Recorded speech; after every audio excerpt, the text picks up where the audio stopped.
Hi everybody, I'm Kevin, and I found a dinosaur in my backyard. I was building a pond on my property in central Montana. As part of the construction, a road needed to be cut into the hillside to access the dam and fields on the south side of the stream. After the pond was completed, I needed to clean up rocks and debris so that seed could be planted on the disturbed areas. I had just finished disking and harrowing the area and stepped out of my tractor to see what needed to be picked up before the seeding could begin. Something caught my eye at the edge of the road a few feet away. I bent down and picked up what appeared to be a rock, but it wasn't. As soon as I picked it up, I knew what it was, a giant dinosaur vertebra. I was stunned. All I could do was look at it in amazement. I just found a dinosaur bone. How cool is that? I searched the road and bank, but could not find where it came from before dark. I called Ken Olson. He's an associate with the Museum of the Rockies in Bozeman, Montana, and he just lives a few miles from here. I read about Ken a few years ago about some dinosaurs that he'd found in our area over a period of 30 years, including the largest dinosaur skull ever found. I made a call to Ken, and he agreed to meet with me to take a look at my find. My vertebra looked very different than that of a Cretaceous-era duck-billed dinosaur that he brought to the meeting. The duck-bill bones were the color of Coca-Cola. My bone was much heavier and a much lighter color, tinted pink by the color of the soil I found it in. Ken said he believed I had a bone from a Jurassic-era dinosaur. I asked what the difference was. He said about 80 million years. Cretaceous dinosaurs like the one he had existed about 70 million years ago. Mine, he said, was probably closer to 150 million years old.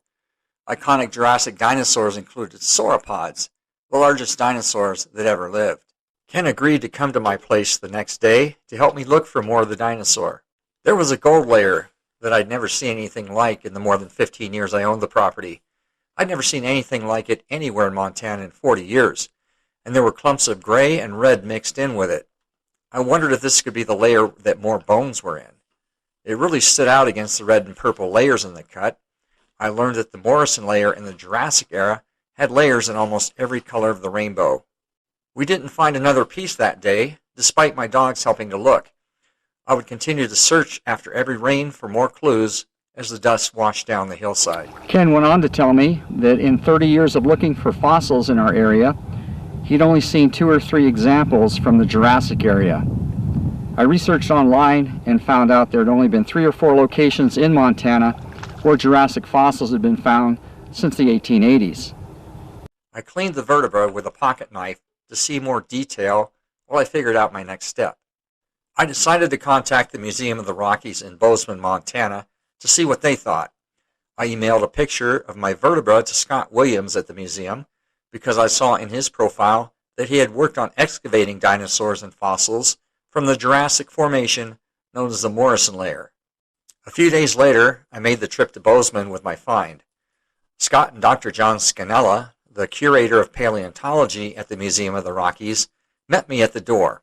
We walked around the museum looking for potential matches in the displays. We couldn't find a match for sure, but John and Scott were able to rule out theropods, meat-eating dinosaurs like Allosaurus. They have a much different structure on their vertebrae. They're also about 90% sure that it wasn't a sauropod, one of the giants of the Jurassic era. I asked what was left, and they said not many for a dinosaur as big as mine. They were also able to determine that the vertebra was from the tail and called a caudal vertebra. Scott took some photos of the vertebra so he could share them with other paleontologists and see what they thought.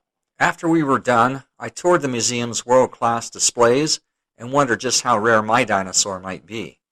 More than 90% of the displays were from the Cretaceous period. Mine was likely from the Jurassic. Could it be a Stegosaurus, a Camptosaurus? The size would be about right compared to the vertebra that I found. There's even a place in the museum where you can watch dinosaurs being cleaned and prepared through a window in the lab. I searched the road bank through the rest of the summer, fall, and winter. I found some things that kind of looked like bone pieces, but found out later they were not. I finally found another bone the following May, 9 months after searching.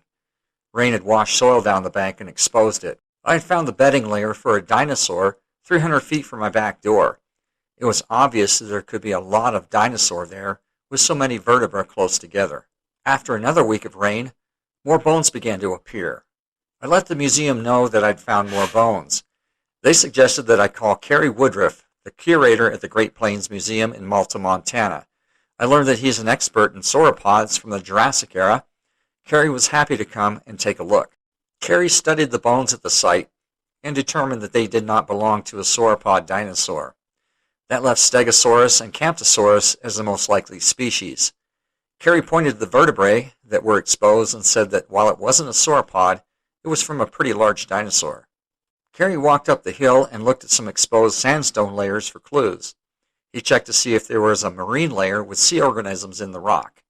Seeing none, he returned to the bones and covered them to protect them from the weather until I decided what I wanted to do with them. I had several options on what I could do with my dinosaur. I could dig it up and keep it for myself. I could dig up parts and sell them on eBay. Or I could contract with a company that would excavate, clean, and prepare it and sell it at auction, where I'd get a small percentage of the profits. I already knew that it wasn't a meat-eating dinosaur, and those are the ones that can sell for millions. My dinosaur might not be worth the cost to excavate, clean, and prepare it. My kids are grown, my land's paid for, and I didn't have any financial need. I could also donate my dinosaur to a museum. I've been fascinated by fossils since I was 6, and science played a big part of my education. After careful consideration, I decided to donate my dinosaur to the Museum of the Rockies in Bozeman, Montana. I'd gone to college in Bozeman, and 3 of my daughters graduated from Montana State University. I thought this would be a great place to keep my dinosaur so the children of Montana could see it for years to come. I notified the museum of my decision and signed the donation paperwork. They told me they would come to my place for a one-day mini-excavation later that summer. A couple of weeks before they arrived, I discovered that more bone had been uncovered by erosion. Some of these bones didn't look like vertebrae.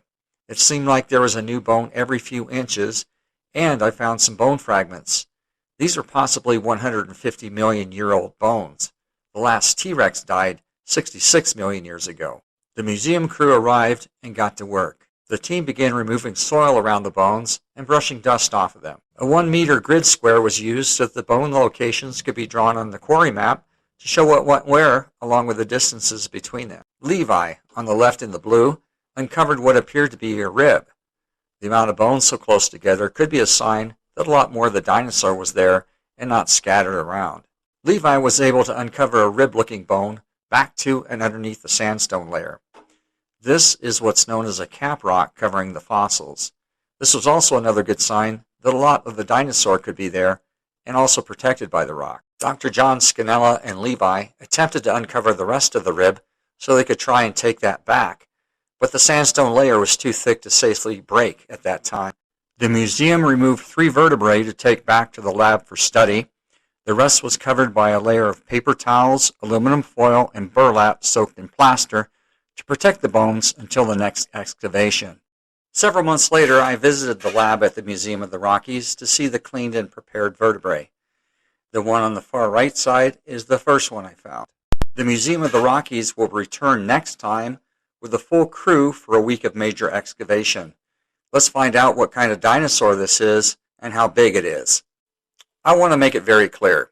This dinosaur was found on private property by the legal owner. It is rare to find a dinosaur on private property. It is illegal for anyone to remove a fossil from private, state, or federal lands without permission.